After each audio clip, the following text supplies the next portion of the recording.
Welcome to the Whiskey Congress. Honest, open talk dedicated to speaking the truth to those who are open to hearing it. Black, white, right, left. Most importantly, honest, bold, and fueled by good whiskey. In Whiskey Veritas, we are Whiskey Congress. Join the evolution. Welcome back to Whiskey Congress, the post-Thanksgiving edition. We are back from the holidays. And before we get into the show, I want to talk about our buddy Michael Wood Jr. He is now a published author.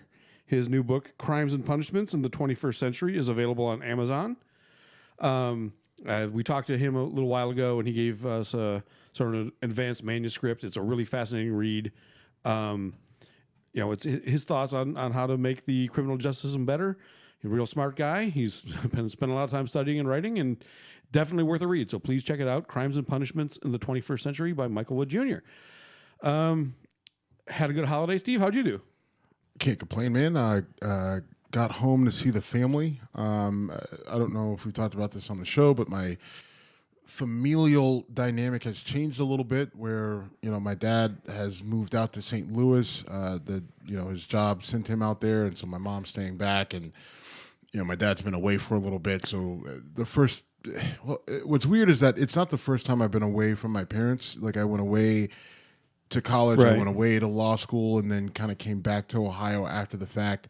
And so I've been away from my family before, but with my dad moving to St. Louis temporarily, for work purposes, it just has been a little bit odd for me, and it threw me a little bit off balance. And I spent a lot of time on the road, so there wasn't much I could do about it. I wasn't able to spend a lot of time with him before he moved. So this is the first time I've been able to really connect with him since that happened. And it was a good holiday with a different meaning for me this time around. Right. I guess this is the first time your dad wasn't where you knew you could find him. He was coming back. Yeah. I mean, and that's kind of, I guess that's the weird sort of thing. Like, my dad, he's never been away from my mom, so that whole dynamic is weird. Like, I since this happened, I call my dad, I call my mom, and I try to make sure that they're both doing okay, because they've never been away from each other, and they lean on each other so heavily. Like, I worry about my dad, eating and cleaning, and then I worry about my mom, like, having, stopping, because my mom is go, go, go, go, go. And my dad is very laid back, and they balance each other out perfectly. They're each other's yin and yang. And so now that they're apart, Cowboys, Steelers, yin yang. Yeah, exactly. I mean, it's true. My mom is a Cowboys fan. My dad is a Steelers fan, and which is where I got it. And so I worry about them, kind of falling into their own sort of psychoses to deal with this. And so it was good to kind of see them together, but it's a weird thing. And I'm a 37-year-old man here, so, kind of suck it up, cowboy. But at the same time, it's tough, and I know, like you lost your dad 3 years ago. Yeah. And so that's a completely different sort of situation. But anytime you have a change in your relationship with a family figure, especially like a parent, I think we like to think as adults we just kind of deal with it and move on, but it shifts you. Oh yeah, I'll let you know when I get over it. Right. Yeah. Well, and that's that's something that I'm not looking forward to, because at some point in time I'm gonna have to deal with that loss and right. I didn't mean to go all dark. No. But really, I mean, you're real. You're being real. It's coming, and I guess for me this was the big sort of like holy shit, like things are different, and I'm a person who doesn't like change, and this is a big change for me, so having to deal with it a little bit. How was the food? Well, all right. So the food was, I have to assume, was very good. I didn't eat a lot of it because I have, kind of jumped back on. Oh, you're training. Shit. Yeah, I'm sorry, man. Yeah, I jumped back on the nutrition sorry, train. but I forgot about the whole. And I got the Arnold Sports Expo coming up in a few months. That'll be in the first week of March, and so I started training a little bit early. I jumped ahead of Thanksgiving, thinking, the holidays are times where we eat and we enjoy the food and everything else. And then that's when you put on excess weight. So I went into Thanksgiving saying, okay, I'm not going to have, this just gluttonous display of food consumption. So I restricted myself to the white meat and, I a lot of vegetables, avoided pretty much a lot of food that I normally would partake Just say no in. to stuffing, Steve. Yeah, and I only went up. I only went up like 0.8 pounds. So Few escape the holidays with that kind of number. Yeah, I mean I was pretty happy with the number, but I was annoyed because there's a lot of stuff that I had to avoid, over the course of the holiday, and then leftovers and everything else, which I didn't. I took. My mom was just beside herself that I wasn't eating her corn pudding. I wasn't eating this and that. And she's like, well, you may want it later. I'm like, Mom, do you get what I'm trying to do here? So she sends me home with this big thing of food that I feel bad, but I ended up throwing some of it away. Just because what else? I wasn't trying to get you to confess that. No, I had to. I had to do it because otherwise I was going to eat it, and then it would sort of throw off my macros, and it would have been a mess. Right. Well, I went to West Virginia to spend some time with my mom. West Virginia. Now, you know what? It was funny because I went to college there, and I stayed in a hotel because my mom, sister, and many more cats than I would like to admit live with my mom. And my sister didn't live there; she was visiting, but the cat to human ratio was 2 to 1, and there were 3 humans there. Do the math. Too much. Yeah. God, I would have. I literally would have died. It was. The I'm allergies definitely would have allergic killed to you. True. Anyway, it was great though. My mom put me to work, made me redo her floor. My sister did the majority of that. And while I was there, my brother showed up at Christmas dinner, at Thanksgiving dinner, and he handed me a bottle of Chivas Regal. And he's like, "Hey man, he does electrical work on the side. He's an electrician. He got his electrician thing, whatever, and he does that on the side. And he did some emergency work for a friend. And this friend said, hey, thanks. Here's a bottle of Chivas Regal 12, which for you or I would be an appreciated gesture, but he doesn't drink. So he said, will you drink this? Yes. Yes, I will. Now, shame on him. Yeah, well, exactly. He was never a drinker, really. But anyway, so we're drinking Chivas Regal 12.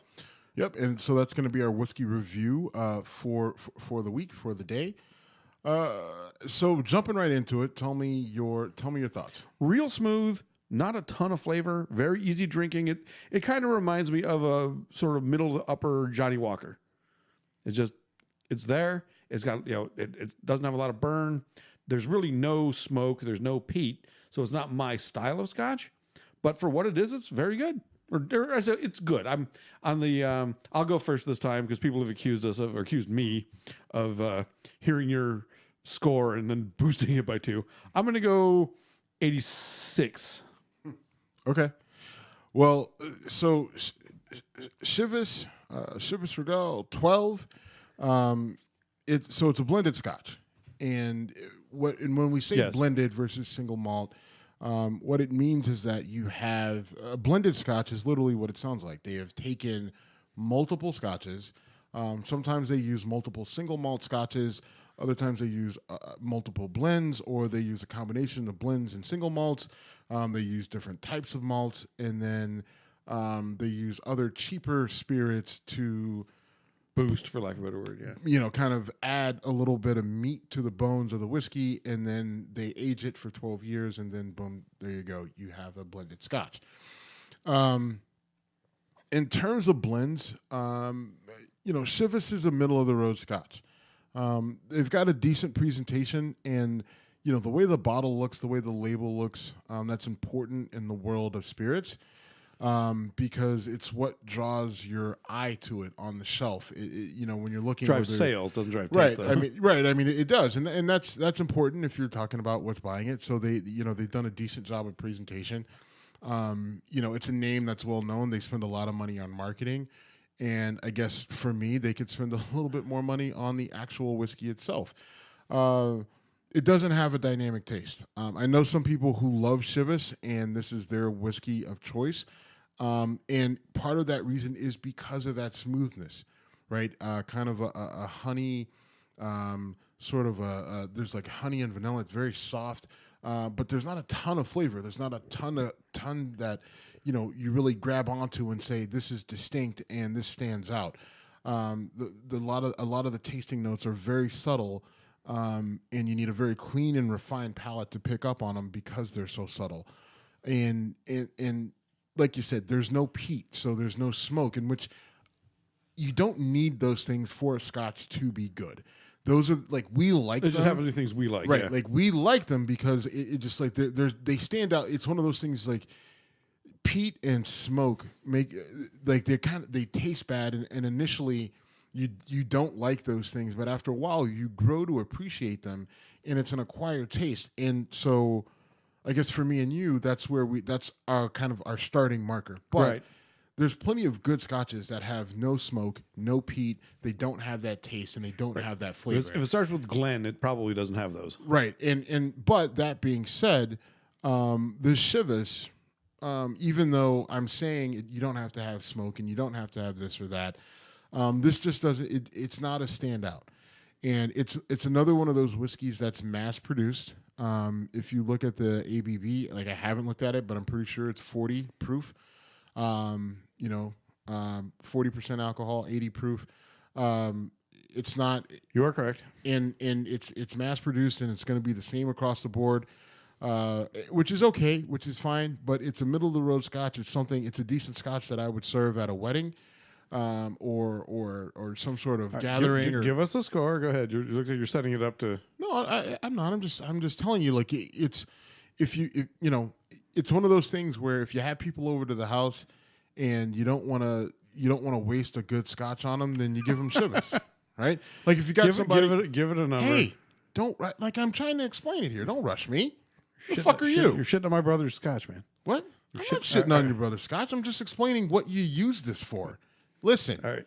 you're gonna wait. You'll get my score when you get it. You're gonna wait. Let me explain why you use the Scotch. You use the Scotch at a wedding. You use this Scotch when you have a large gathering of people of not Scotch drinkers, but you have that one guy who says, oh, yeah, I like whiskey, but he really doesn't like whiskey. He's just that guy who talks about shit all the time but knows nothing about it. This is where, and if you put this in front of him, he'll absolutely say, "Oh, Chivas, this is the good shit. This is the shit that I have." Right? Like, he doesn't know good whiskey from his own asshole, but he'll drink the Chivas and then he'll pump it up. So here's the deal: it's a decent Scotch. It's probably a good bottle to have on your shelf.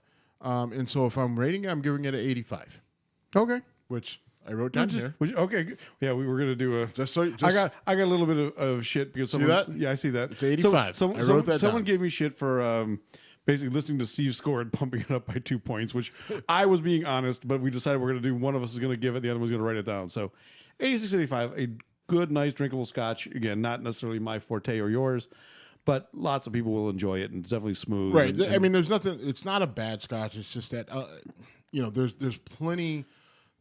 There's better Scotch out there, and I like to think that we're open to tasting all the Scotches. Sure. And so Well, let me taste go all. all. I'm sure there's something out there. That Well, yeah.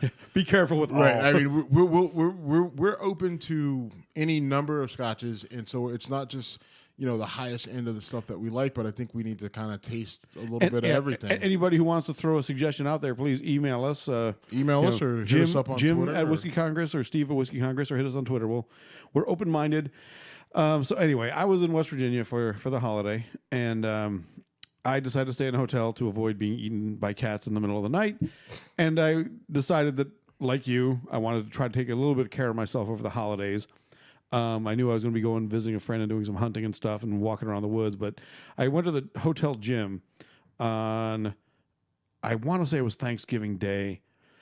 Regardless, I go to the gym and I'm sitting there in the gym alone doing a few pull-ups and some thrusters and stuff, and I have CNN on, and the LeVar Ball Chris Cuomo interview was on, and the Trump response to the LeVar Ball Trump interview, or LeVar Ball Chris Cuomo, Trump's response to that was on there, and what a bizarre. I mean, he called him a poor man's Don King, which I'm sure you'll have comments on, but I couldn't get around the fact that you didn't mind walking around with Don King when you were campaigning there, Right. Mr. Trump.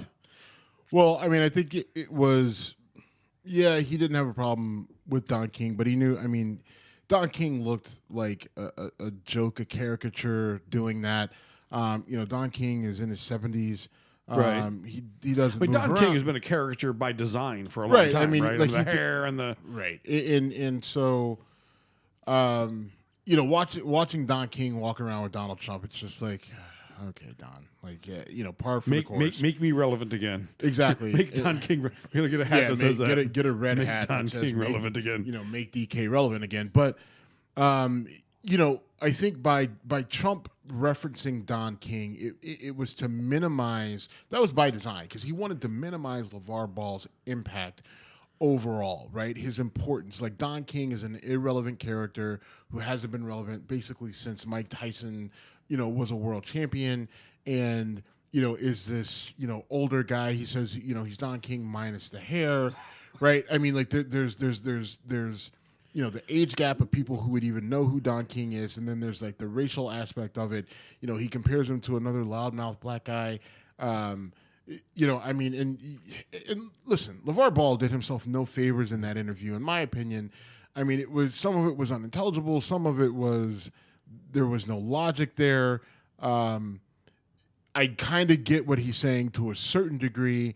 And I think there was some legitimacy to what LeVar Ball said. LeVar Ball said in the interview that it wasn't Donald Trump that got his son free. Like, he said, listen, I talked to a few people on the ground, and there were more people involved. It wasn't just Donald Trump. Donald Trump didn't go get his sons out of jail. His sons weren't in jail. They were sitting in a hotel room, in trouble. That happened before Trump had gotten involved. There was a New York Times article that kind of talked about how, as much to-do was made about shoplifting in China and how it was punishable by 5 to 10 years in prison. Ultimately, is that actually true? I don't even. It is true. Okay. But this article in the New York Times made it. Now, listen, New York Times, obviously left-leaning, is willing to counter. They're obviously part of the, left's resistance to Trump. So, I have to kind of look at what they're saying with that third eye. But, this New York Times article is saying that, shoplifting, while is technically punishable by 5 to 10 years in a Chinese prison, that typically Americans who get busted for shoplifting aren't jailed. It ends Probably up, at all, right? Right. Like, they basically are told to leave and not come back, and that's kind of the end of it. Right. I mean, and this isn't the first time that it's happened. Usually they don't go to jail, and it's not usually a big issue. And especially when you have, a high profile situation like this, it's usually not turned into that big of a deal. And so for Trump to go in and take, and claim that he was the sole reason that the guys got out. I mean, because, in Trump's tweet, he says it wasn't the White House, it wasn't the State Department, it wasn't anybody, just me. It was just me. Praise me. I'm Donald Trump. I did it by myself. That was the part that I found most unprofessional and disturbing. It's like, look, you're the president of the United States. That's not enough praise for you? The fact that, because I saw other sources that said, UCLA got involved, diplomats got involved, and basically was like, okay, these kids made a mistake. Nothing really, no one benefits from. And so that's what LeVar Ball was referencing when he's saying UCLA got involved. There were other non-government entity type diplomats that got involved that were aware of the situation before it became public news, which is before Donald Trump got involved, right? And so there's some legitimacy to what LeVar Ball is saying. And so Donald Trump immediately jumps in and tries to... He was losing the glory, and he was like, no, this must be about me. Well, yes, he was trying to make the attention about him, but at the same time, attacking LeVar Ball, trying to attack LeVar Ball's credibility, right, immediately, like, via Twitter... Of course. Right, in 248 credit. 280 now, up 280, 140, yeah, 280 characters now. He's trying to attack LeVar Ball's credibility by saying it wasn't any of LeVar's so-called people on the ground. Well, the so-called people on the ground, UCLA. I saw somewhere the U.S. that Embassy, I'm sure. I saw somewhere that Kareem Abdul-Jabbar might have been involved, and that would make sense. Like, Kareem Abdul-Jabbar went to UCLA. I mean, he's well respected around the world, and he's the type of guy who could. I feel that he can maybe go I could see him being able to call up someone from China and say, "Hey, listen, these guys are idiots, and let me, whatever." Right. I mean, let me see guarantee whatever you need to. Yeah, and so I could see him being able to have the necessary. And he was an airplane. You can't dismiss that. Jim. You cannot dismiss that. Oh, Jim. But yeah, I mean, and so it was a weird thing. I'm literally working out watching that. So going, the interview itself. I mean, LeVar Ball crashed and burned. He looked like an idiot to anyone with any sort of like semblance of common sense and education is looking at LeVar Ball and saying, "What are you doing?" Now, listen, I this is what I would say. I've been known to be stubborn, right? I'm gonna Just all right, yes, but I've been known to be stubborn. I could easily see myself saying, "I'm not thanking him," but I would just come out. I'm not thanking him. Oh, okay. But I would just come out and say, I'm not thanking him because I don't have to, and he needs to get over it. I don't have to explain myself. I'm just not going to thank him. My son thanked him, right? Like, I mean, if I'm LeVar Ball, I'm going to say, my son thanked him. That was enough. He doesn't need thanks from me because he didn't do anything for me. He did it for my son. Or let me throw a Don King angle out there. LeVar Ball is definitely a marketing guy. No. Hold on. Let me do this. Let me do this. LeVar Ball is a marketing guy, right? He's trying to market his kids coming out of college, his first kid coming out of college. This is nothing but gravy for him, right? I mean, he's wearing, baller, what I forget the Big Baller. Big Baller. Sorry, see, it worked. He's wearing his logo while on CNN arguing with the president of the United States with his 27 million or whatever. I don't think he was wearing the logo. He was. At least I shouldn't say that. I don't know about that. I saw him wearing that on CNN, maybe responding to it. That's what I saw on the TV when I was in the gym at the hotel. Right. So he was promoting his brand. I mean, talk about great free advertising. That's not what I want to talk about, though. Honestly, Okay. I mean, I don't give a shit about him. I was giving him credit for, Stop, because no one watching CNN is going to be like, oh, he's wearing Big Baller brand. Let me look that up and go buy some shoes. I'll tell you or what, a shirt. take a look at my shoes right now. They are probably New Balances. New Balance, yeah. Fucking, I didn't even need to see them to know. I know that I knew that they were New Balances. They are New Balances. Fucking, I'm over 40 white guy. I'm going to buy the most practical tennis shoe I can. Fuck you. But I'm going to get a little edgy and I'm going to buy them in black instead of white. Like, oh, so you said you wanted to move on. Let's move on. Sorry. There's a whole lot of. All right, we actually need to focus on this a little bit. So another thing I read while in my hotel over Thanksgiving was there was a guy named Steve from Whiskey Congress who had something to say about Lena Dunham. It wasn't necessarily. Okay, so let's do this. Yes. I've never been a fan of Lena Dunham's. Now let me explain this. I think her show Girls is good. It's a good show. It doesn't appeal to me. You're not their target, right? Nor am I. Right. They're not trying to target me. I mean, I guess in a way they're trying to speak to me, kind of like to say, "Hey, this is what women go through." But I'm a black male in my middle 30s, that and straight Upper 30s. in my fine in my upper 30s, but still kick your ass. I'm 10 years older than you. Good for you, tough guy. But there's guys 10 years younger than me who couldn't do a thing with me. So, all right, we established that you are the Alpha King, fourth baddest man on the planet. Behind, we'll come up with it anyway. Yes, you're not a fan of Lena Dunham. You are not her target demographic. Go on. I do think the show is good. It doesn't appeal. I mean, I get bored because I can't relate to it. Right? I've watched it and I feel the same way. I'm like, yeah, okay, this is entertaining, right? And I think but so. Whatever. And so I want to preface this by saying, I think that she's talented. I think she's talented in she's roughly my age, maybe a year younger-ish. And she has produced and directed and written a show that has mass appeal. The girl has talent. And I think she, even on her show, she's entertaining. And that's about where it stops. I don't think, she poses herself as a social justice warrior, as a person who's all about all the people for the people and, very far left progressive values and everything else. And I've been calling bullshit pretty much for since the inception of our show. She's been known to, come out and say, the most ridiculous things against people, and calling people out for their isms, right? Racism, sexism. I don't remember what the issue was. I remember one time you were saying, I'm sure this is out there on the left. And I said, I haven't seen that. And your response immediately was, find Lena Dunham's Twitter. Now, we didn't do that. I don't even remember what the issue was, but that's your go-to for the self-congratulating progressive. Right, and that's exactly what she is. She's a self-congratulating progressive. She's the type of person who says, who tells you everything you need to know about being progressive left, right? I mean, and she puts herself in the forefront, and she's out there screaming and fighting, resisting Donald Trump and resisting, men, because men are sexist and evil and bad and blah blah blah. We got to support the gays and the trans and all this other stuff, and she's all about all that shit.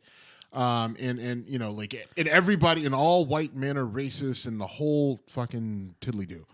And for the longest time, I just for me, she felt, and to me, I thought she was and is insincere.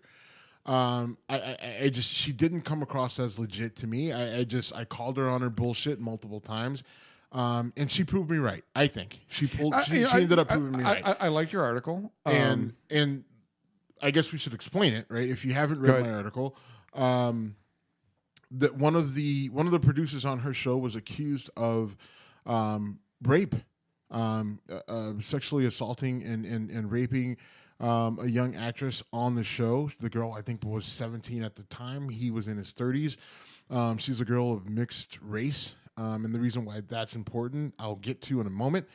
But the producer was accused of raping this girl. Now, if you're listening to our show in real time, as we put it out there, then you're probably aware of Harvey Weinstein and Al Franken and pretty much every man, and Kevin Spacey and all these people that are accused of sexual assault. And it's out there, and women are coming out more and more and saying, I'm not going to be silent about the way I've been treated by men. And that's a good thing. We need that. It needs to be out there. We need to hear it. And one of Lena Dunham's producers was accused of sexually assaulting a young girl by a girl, and Lena Dunham did not come out in support of her actress. She came out in support of her producer, and there was some backlash there. And one of the writers on her new project is a black woman who said, you know what? F you, Lena Dunham. I don't support you. I'm not going to write for your show anymore. I'm pulling out. I'm pulling my support for you. Women of color, if you support Lena Dunham, I'm asking you to pull it back because she's a fake. She's actually not, she's not who she says she is, right? And this girl went to school with Lena Dunham, and I think they went to... calling one shenanigans on you. You said F you. If I say N-word, I have to drink awful things. Say fuck you or don't say fuck you. No, I'll say what I want to say. Okay, fine. Then I don't have to drink the drink. Anyway. Shut the F up.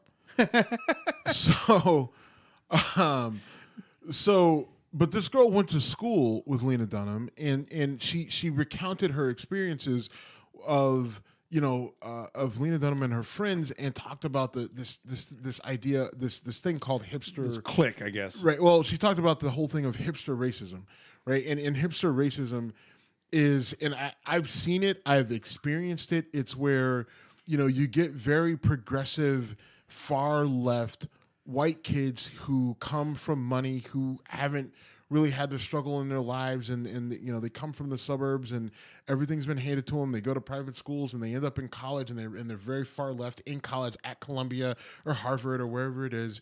And they wear the stupid hats and the glasses, and they all go to Starbucks, but you can't actually go to Starbucks. You have to go to some other off-brand Phoenix coffee or Caribou coffee or wherever the fuck you go.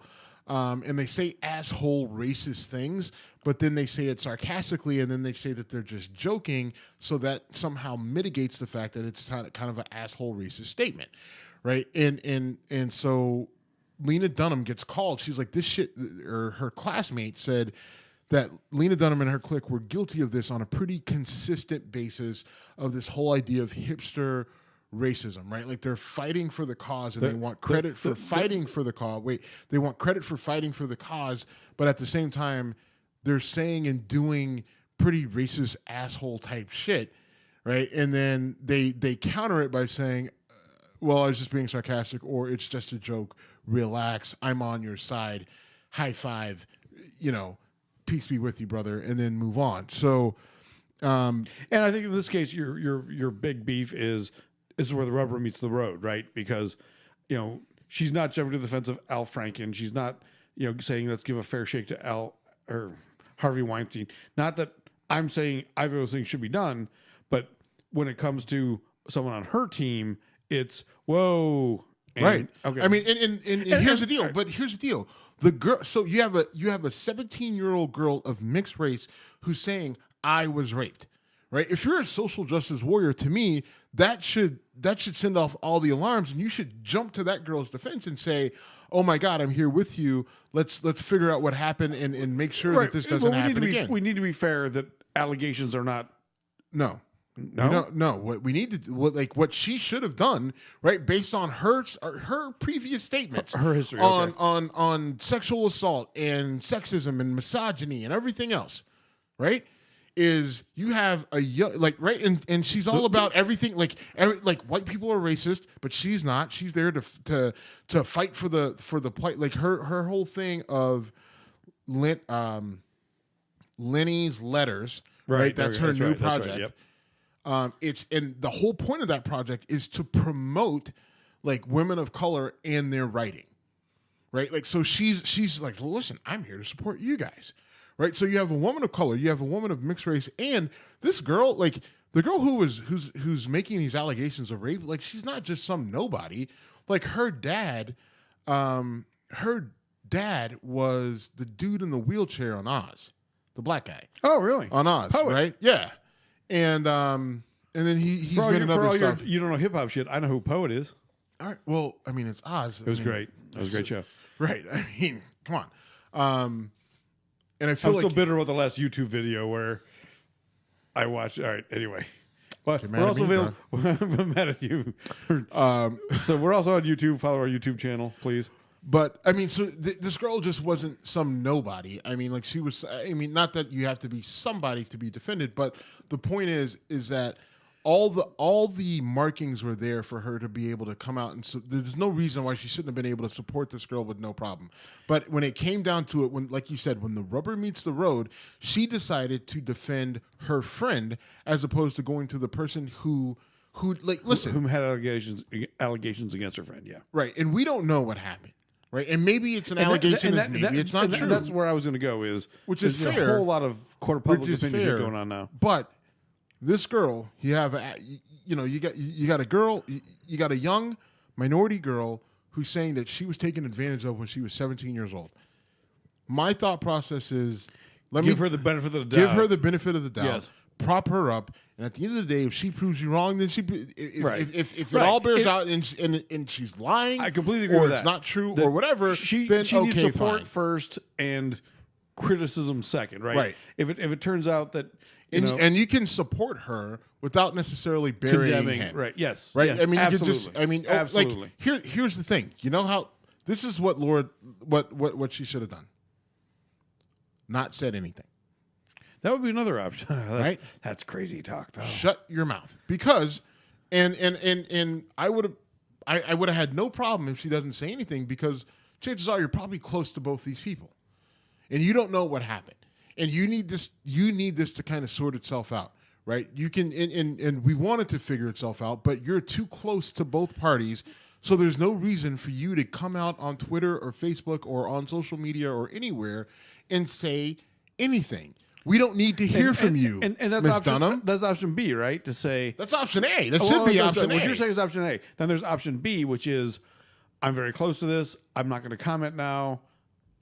Or is that what you said? I mean, option A should be I'm too close to this. Right. I'm not going to say anything. That would be right. How many times have you watched? That would be the better choice. How many times have you watched a bad cop movie, right, where they're just like, Briggs, you're too close to this. You can't be in this investigation. What do you mean? Right. Well. My partner was killed. Listen, Miss Dunham, you are too close to this. Right. This actress was on your show. This producer is a friend of yours who was also on your show. This happened on your show. Right. Like while your show was filming. You're too close to this. Shut your mouth. Right. So you're saying shut your mouth. I'm saying it's okay to come out and say I'm stepping out. So I guess maybe we're saying the same thing. Well, yeah, one of them is without a statement, the other is with a whether, statement. whether you, but whether you make a regardless, statement or not, don't jump into the fray Right. without greater understanding. Or, I mean, if she has superior knowledge, then put it out there and own it, right? If she knows, oh, when that event occurred, I was sitting between them, and exactly fine, cool, Right. You got, or she's saying this happened at such and such date and time, and As it me turns out- and me and the accused were in I don't like where this is going. No. We were in another country or we were in another place. Okay, fine. But If I you mean, can't do that, then right. Like, I mean, step aside or publicly state that you're too close to the situation. The whole choosing sides at this point Right. seems disingenuous. Now, and I get you. I thought your article was good. well, I mean, and then she came back after the fact and apologized for kind of jumping into it too early, right? And That makes it worse to me. right. She came in, she apologized for jumping into it too early, and said we have to see where and she apologized to anyone who she may have offended with what she said, right? But Jim, I hate that apology so much. But Jim, you know who she didn't apologize to? The alleged victim. The girl who said she was raped at the age of 17, right? Like a 17-year-old girl is like, I was raped by a 30-year-old man, and I was taken advantage of on a movie on a set of a show, and she doesn't even acknowledge that girl in her apology, and that's what really set me off. It's like, so you go out, you realize where you fucked up, but what your realization is that it fucked up your image. It fucked up this image that you're trying to portray. So you apologize to the people who don't see you the way that you wanted them to see you, in the light that you wanted them to view you, and you are just completely devoid of empathy to the girl that is saying that this happened, that is making this allegation, which to me says she doesn't believe the girl. She still has full support for her friend, the accused, but she's just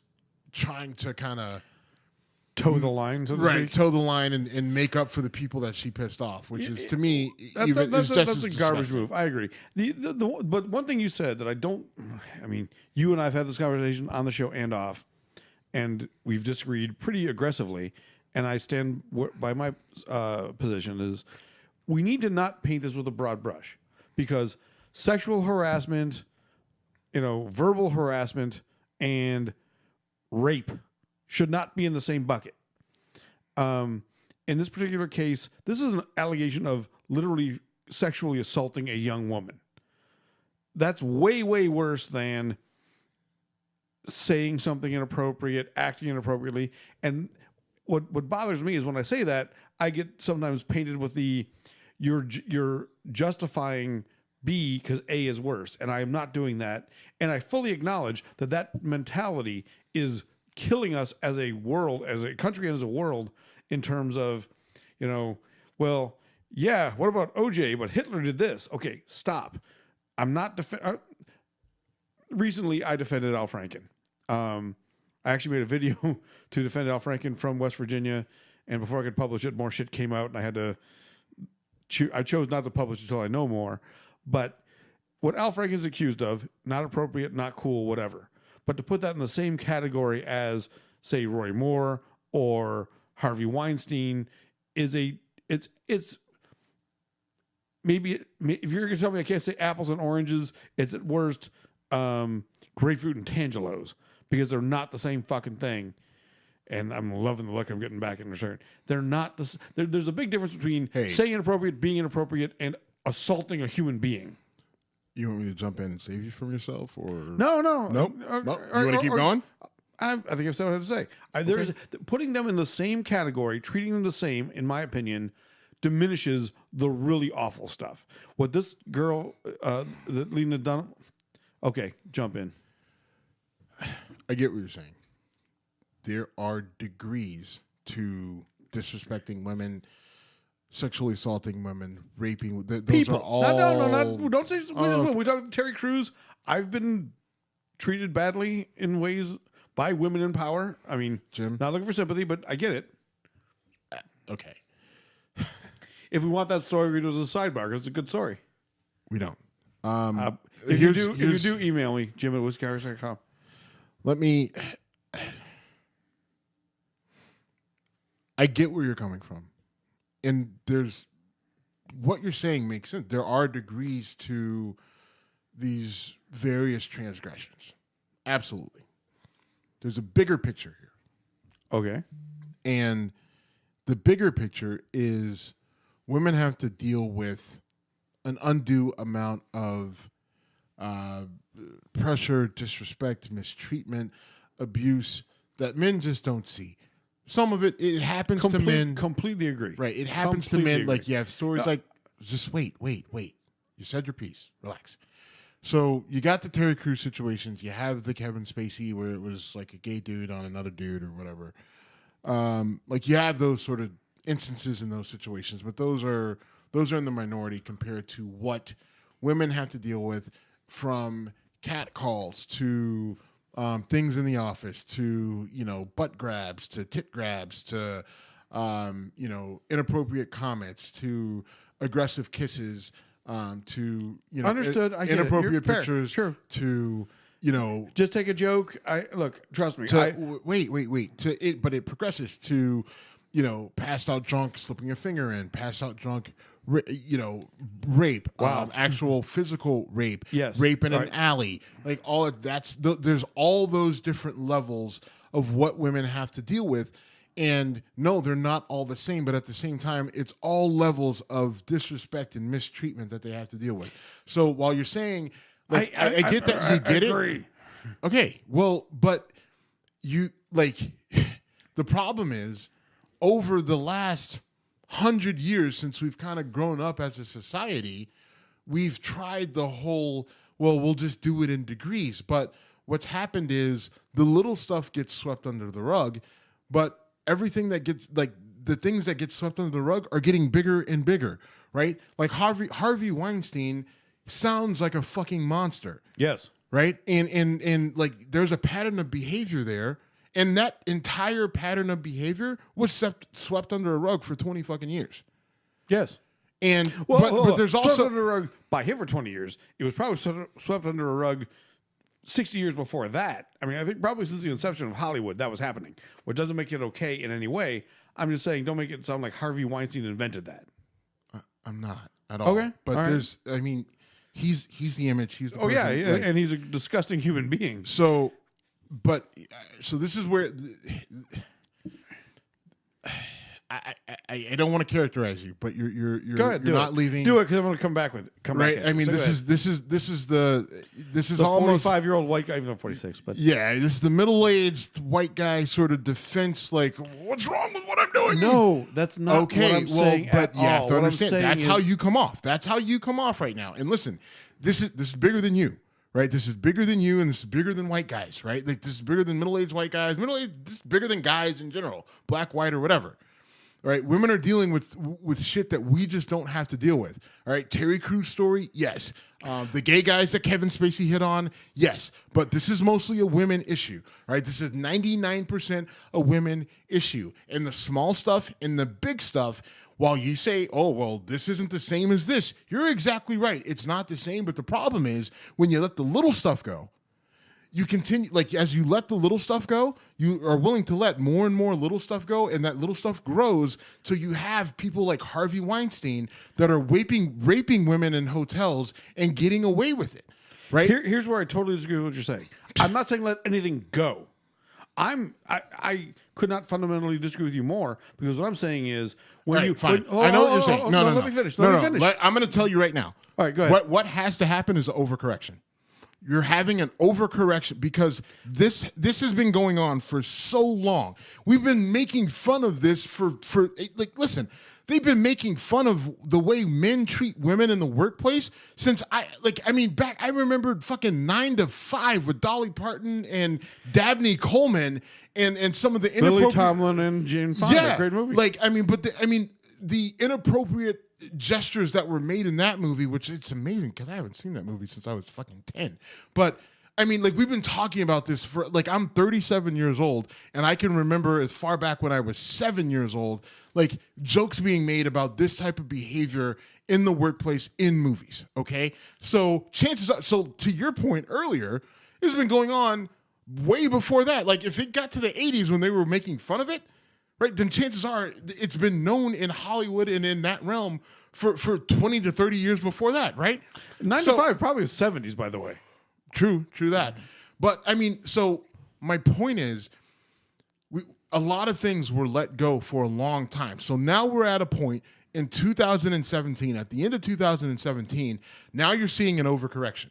You're just you're seeing an overcorrection for the amount of shit that was let go, the number of women who didn't say a word about anything, whether they were whistled at, catcalled, they had a boss who rubbed up against them. They had a boss who made suggestive, or a coworker who made suggestive statements, to someone that was actually physically and brutally raped. Right? No matter what it was, these women said nothing, and it was in their best interest to say nothing for the last 30 years, 40 years.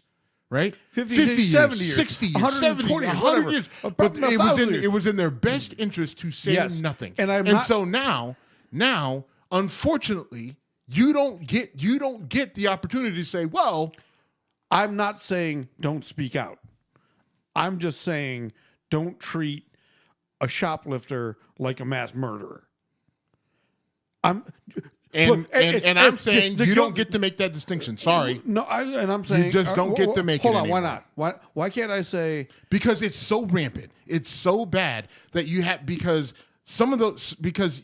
you have so many cross offenders, right? Guys who were just shoplifters, and you have guys who were shoplifters and mass murderers. Prosecute them all. Just don't call them all the same crime. That's what I'm saying. Unfortunately, Jim, you're not going to get that. There's going to be a massive overcorrection right now. And where you and I disagree, I think that massive overcorrection has to happen. You have to, like this, whether you're grabbing ass when you're not supposed to be and it's uninvited, if you grab somebody's ass on stage and they don't want their ass grabbed, sorry, you're going to get slapped with the crime. You get fired from your job. Okay. Right? That's what's being called for, right? Look. If I grab a coworker's ass, I work for me, so whatever. But I would look. I've worked in the corporate world 20 some years. If I grab someone's ass, I'm getting fired, and I fucking should. Okay, I'm not. So Al Franken should be fired. Sure. Okay. Well, hold on. What the ass grabbing thing? I want to know the details on. Second accuser said he grabbed my ass while we were on stage. All right. If that's true, he should be investigated. If it's proven, he should be fired. He shouldn't be fired because someone said he grabbed my ass. I had an incident in high school when I went to hug a friend with my girl sitting next to me, and my hand hit an ass. There's a different conversation. a different conversation. See, there's a different conversation. Julie from Lackawanna could say I grabbed her ass inappropriately. I did not intend to. She and I have joked about it for 20 years since. Okay. Whatever.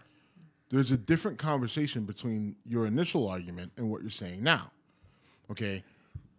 There's a different conversation, and that different conversation is if you're making an allegation, right? Then we have to figure out it can't be burn them on an allegation, right? We need to figure out there needs to be some veracity.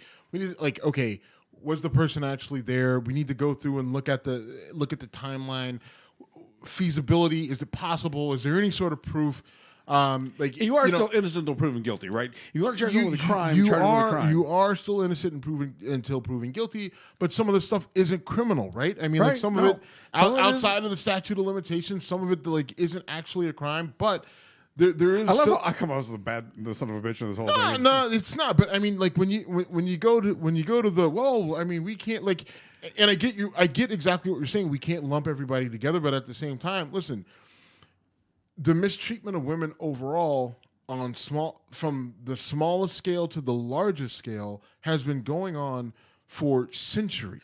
And for the longest time, women had no voice. I mean, literally up until 50 years ago, women couldn't say anything, right? None of this was a crime, right? Over the last 100 years, we've said, okay, let's give women more rights, and by giving women more rights, we've said things like domestic abuse and rape and sexual assault. We've criminalized these things that were before just normal like normal day-to-day actions, right? Like if And a woman stepped out of I'm- line, you punched her in the and- face.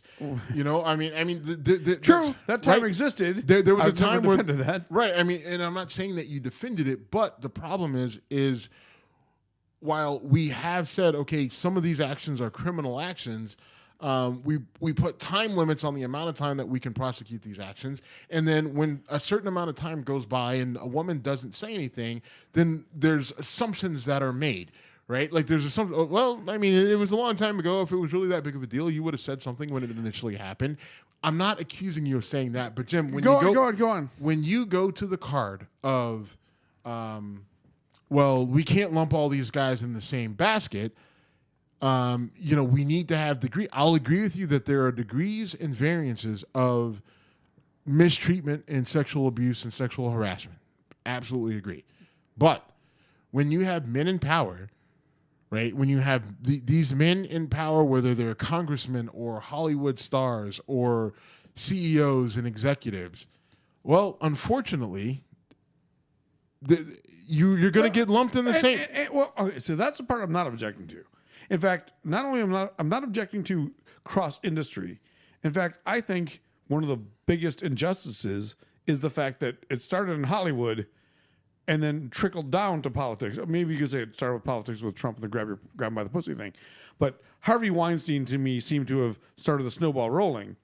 And I care way less about Hollywood than people who make public policy.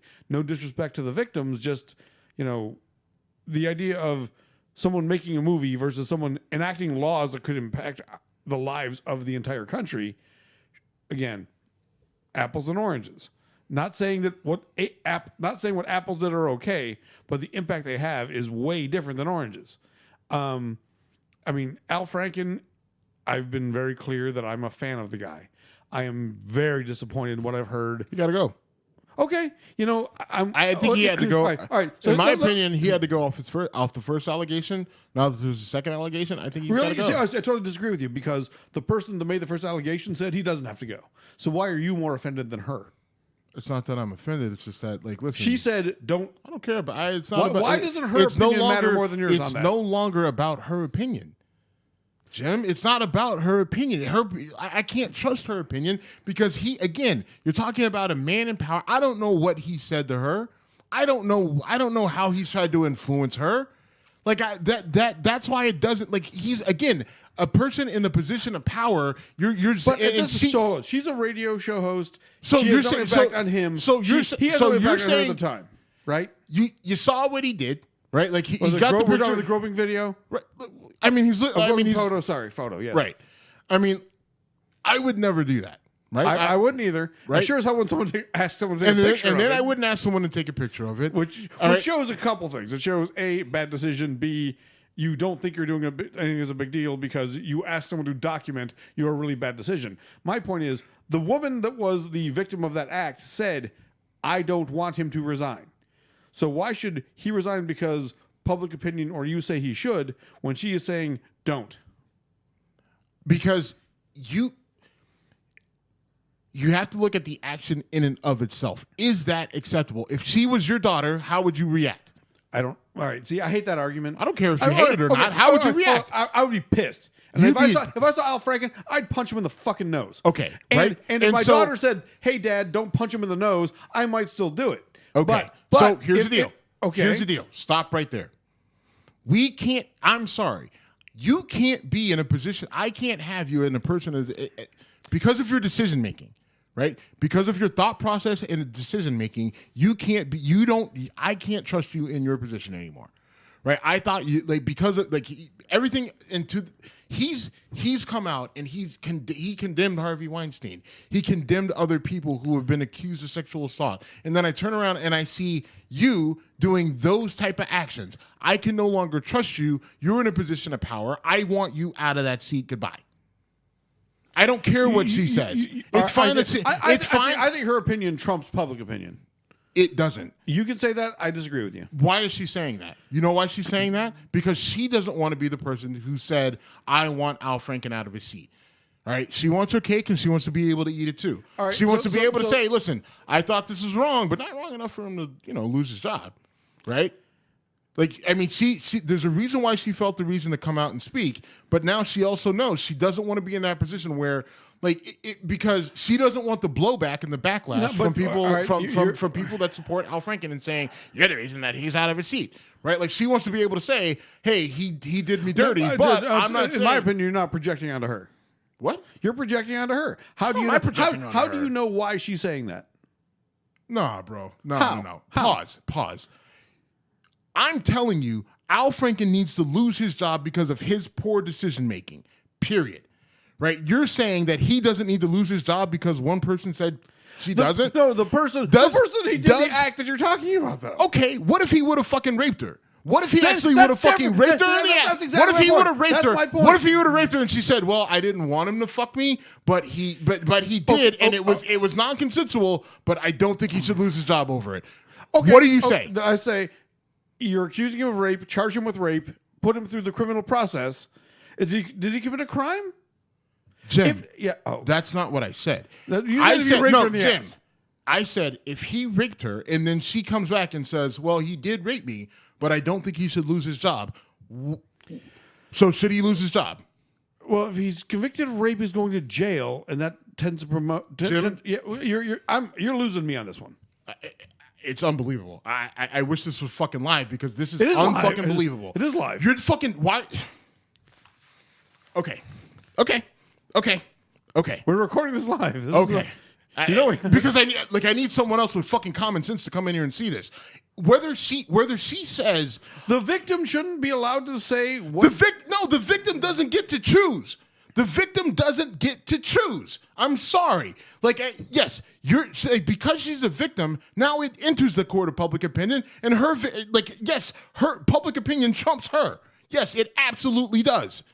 That's why a jury isn't made up of the fucking victim, right? When we commit when crimes are committed, right? It's just like, well, the victim said he doesn't want him to go to jail, so all right, well, doesn't get to go to jail, right? Like that's not how it works, right? Like Al Franken, you lose your job because of your poor decision making. I don't care whether the victim says she doesn't want you to lose your job or not. You lose your job because as a public official, we trust you to not make shitty decisions. You made a shitty decision, you lose your job. I don't care if this one person who happens to be the victim says, I don't want you to lose your job. So hold on. We're not talking about a criminal thing, right?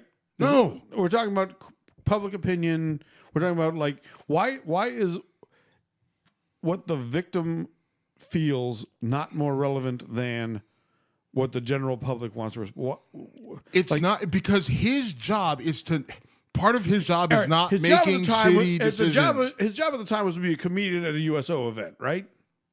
He was not a U.S. senator. Yes. He was at a USO event, and I can't put myself in those shoes. But they're out there, the traveling entertainers trying to entertain troops, screwing around, doing whatever they're doing. Why is what happened to her at that event when he was not a U.S. senator not her opinion first? Listen, if she wanted it just to be between her and him, then she could have taken it to her and him. As soon as it became public and it was a story that was published for 100,000 million people to see, then obviously, her voice. She loses her voice. Whether you like it or not, we disagree. We disagree. We don't disagree. You lose. You're wrong. That's because, I'm sorry, victims don't get to choose the outcome for the accuser. You're being a lawyer now. I'm not. Well, sorry. That's the way it goes, bro. I mean, you can get mad at me for being logical and being a lawyer, but that's your disagreement is so far out of the realm of fucking reality. I can't even deal with it right now. Really? Listen, the victim doesn't get to choose the outcome of the accused. It doesn't matter whether we're talking about law or the court of public opinion. Once it enters the court of public opinion, the victim unfortunately doesn't have a voice anymore. Okay. So let me try to spin this back at you. So when the let's say that the girl that made the rape accusation, the Lena Dunham thing, if she said it wasn't rape, he actually looked at me in a disgusting way, I made a mistake. I'm doing a bad job with that. But you know what? This is not going well. It's not going well because you're wrong. No, well, it's not. We disagree. I'm not saying I'm wrong. Okay, you can not say it, but All right, you are. all right, you can agree. You can believe I am. Steve, you know what? You need to explain to me how I'm wrong. Because I think you. What's Al Franken's job right now as a congressman? Senator. His job as a senator is to do a job. His job as a senator. And what's required? A big part of that is what? Public trust, right? Sure. Yeah. Right. And you know what? His public trust. He's a public servant. Public trust record. If it's about public trust, his public trust record, and there have been multiple scores of women who have come out and said, "I've worked with this guy, and I trust him, and he's great, yes, and everything else." Yes. Right. Yeah. But then, and the person that you're saying we need to jump in to defend is saying, no. I'm not saying no. This isn't to defend her. This isn't about defending her. This isn't about protecting her. Right? Like she's come out, she's told her story. Right. Right. And he said, investigate me, let's get this right. And we to have his credit, right? We have proof of what he did based on a picture. Well, hold on. We have proof of what? We have proof that he pretended. We have proof that he pretended. We have proof that he put his hands in front of her breasts while she was passed out in a flak jacket at a USO event, and it's stupid and ugly. I don't know that he physically touched her. Yeah, and you get fired for that. You lose your job for that. I'm sorry. So you lose your job. The USO should fire him for that. No, as a congressman, you're fired. You lose your job. Sorry, go away. All right. Listen. So first of all, let's do some. Should Donald Trump listen? Donald Trump has said he grabs women by the pussy. He goes up to them and kisses them just because he wants to, and that's how he makes bitches his whatever. Donald Trump should not be president based off of that statement alone. As much as it makes me sick to say that, I disagree. Okay, I think Donald Trump should. He didn't get. Fine. He didn't. You know what, Jim? Fine. You're right. No, you know what? You're right. You know what? Hey, do it your way, bro. Do it your way. I think. All right. You know what? You're not right. Actually, you're wrong. You're wrong so many different ways. This behavior is unacceptable. I don't give a fuck. Agree. I don't give a fuck what your job was when you did it. I don't give a fuck what your job was when you did. I don't care that you were on a USO tour. You should have better judgment than that as a man. I agree. Stop. You said you wouldn't do it, right? Yes, I would not do it. Why wouldn't you do it? Because it's disgusting. Okay. I'm not arguing with that. Okay, so at the end of the day, you are a fucking senator. You're a senator, and you're sitting here and telling me, as a senator, like I'm supposed to just bypass this behavior that you showed to me that is unacceptable? I can't have that. You get fired. Lose your fucking job. A CEO would lose his job, right? I would lose. Do they? The president didn't lose his fucking job. The president got his job doing it. Obviously, part of the problem. That's part of the problem. That's what we're hearing right now. By the way, that's why we are here. Don't use that as a see. That's why it makes perfect sense. I think we're on both sides of this. No, we're not on both sides of this. Like you're sitting here defending Al Franken and saying that he shouldn't lose his job as a senator because why? Right? Because the person that he did it to says the person that he did it to. Well, okay. Again, if I rape someone. And that person says, you know what? Well, I didn't. It wasn't consensual. It wasn't consensual. Isn't there a victim statement thing in court? Like, don't victims get to state their position on things? Let me explain this to you, please. If you rape someone, if you rape someone and it gets proven in court that you raped them, yes, and the victim says, yeah, I was in a rape trial like 2 months ago. I'm well aware of how that system works. It's ugly. You really going to use your experience in one fucking trial as a fucking juror to fucking counteract finish your point. Just don't claim like I don't know what it looks like because I was on the inside. Jim? Yes. I'm claiming that you don't know what the fuck you're talking about right now because the idea that there's a victim statement and so somehow a victim statement. Well, there was no victim statement because there's no. All right, go ahead. Okay, yes, finish. Right. Just calm down. All right, because listen, no, you're. Let me explain this to you. If you have a victim statement where the victim says, if I go in and say, "Hey, was this consensual?" No. Period. That's the only question. Wow. Was this consensual? No, it was not consensual. Okay, but he's a really nice guy, and I really like him, and I don't really want him to go to jail. Okay, great. Thanks. Get down. That being said, what what exactly defines this crime we call rape? X, Y, and Z. Did X, Y, and Z happen? Yes.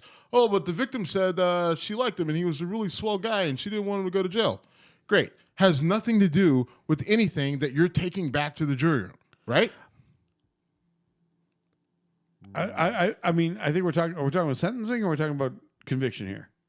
Holy shit, Steve! This has gone so off the rails. I don't even know where to go. Right, with because this. you're sitting here defending Al Franken for no fucking reason other than maybe you like him or you're just pissed that guys are fucking getting called to account for their shitty behavior. No, Listen, you can get as pissed at me as you want. And you can tell me how you're not right.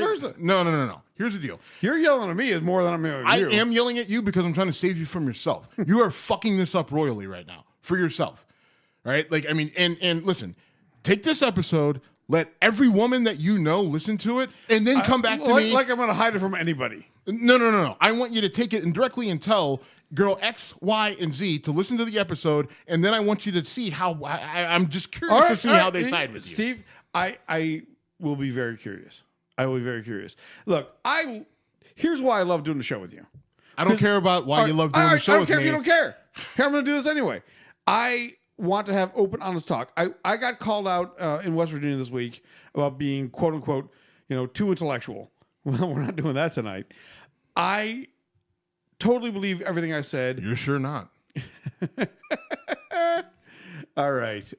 Steven, look, we obviously have some serious agreements here.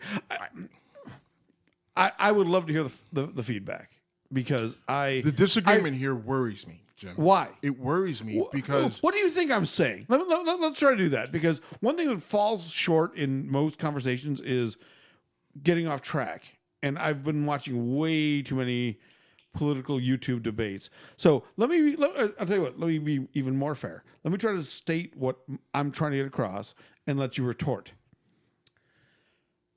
I am not defending Al Franken on anything. Nothing. If he deserves to get fired for what he did, he flat out called out for a senatorial investigation on himself. If that is dismissible, or if the people that he assaulted or infringed upon say this is what should happen, and he chooses to or is chosen to step down, fine.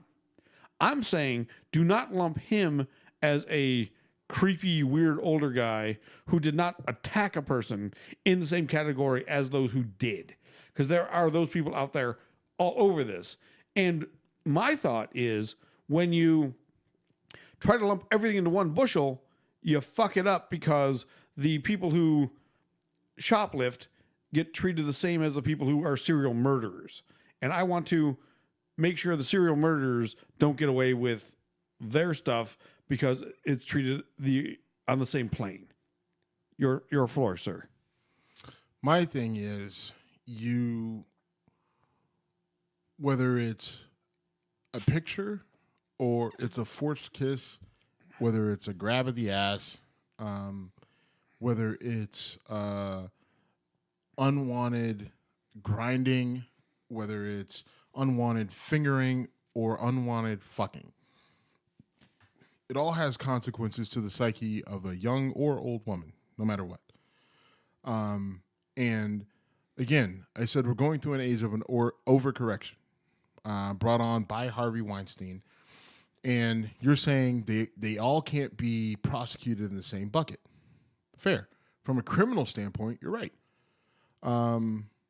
Is there grounds to charge Harvey Weinstein with a crime? Or I'm sorry, not Harvey Weinstein. Al Franken. Is there grounds to charge Al Franken with a crime? Probably not.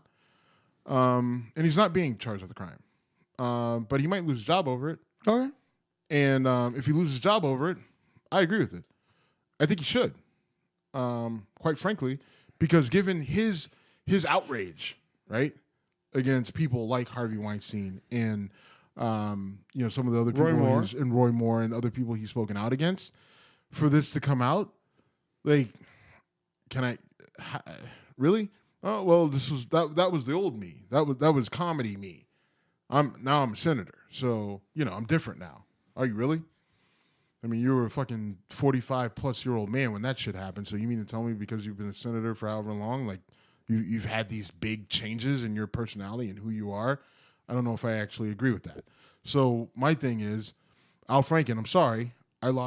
As a public, we've lost your trust, and you can sit here and show me all these women who trust you, and the victim says, you know what, I don't think he should lose his job. But again, we're talking about a victim, right? You don't trust victim statements for a reason. There's a reason why we don't sit there and listen to the victim. When you listen to the victim statement, typically the victim statement is not very adorning of the accused. But you can only take the victim statements for so much because there's psychological reasons why you don't do that. So a guy like Al Franken, am I going to make an example of him? Yep. And he needs, ultimately, if Al Franken legitimately were the warrior that he said he is or claims to be, then he would get up on that cross and he would take this out. He would get up on the cross. He should resign and just say, you know what? Of all the values that I sit there and that I preach and everything else, like, I fucked up. Yeah, it was before my time as a senator, but at the end of the day, I fucked up, right? I mean, because he as a senator, he ran on, being a guy of the people and the person you could trust and blah, blah, blah. But that wasn't true, right? Because, like that particular victim, she couldn't trust him, right? She did trust him, and he violated that trust. Now, she can say, I don't think he should lose his job, but he violated her trust. So she's going to say, I don't want him to get fired, but she's trying to balance everything, right? She's calling out the wrong that he did, but she's looking at it and saying, well, he did me dirty, but I guess I don't know if he should lose his job over it, and I don't necessarily want him to lose his job over it. I don't want to be viewed as the person who cost him his job, so, I mean, he did this to me, but I don't think he should lose his job. Like, what type of position is that for her to be in? Like, that kind of sucks.